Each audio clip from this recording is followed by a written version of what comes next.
Maligayang pagdating sa Egdaldalin si Lily, kung saan napipilitan akong makipag-usap sa mga taong hindi ko naman kilala. Kung sakaling may pakialam ka, narito ang ilang mahahalagang salita na dapat mong malaman. Lawyer.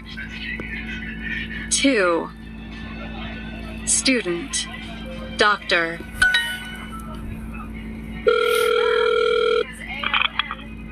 Ako si Lily at ngayon ay mayroon tayong isa pang tao dito para mag-aksaya ng ating oras. Hello, my name is Anthony.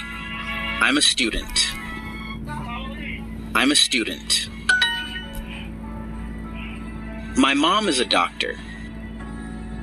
My mom is a doctor. My dad is a lawyer. My brother is a student too.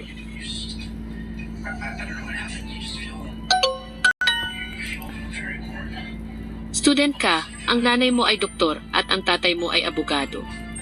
Ang tanong, may natitira bang oras para sa pamilya o busy lang kayo lahat? Hanggang sa muli o hindi,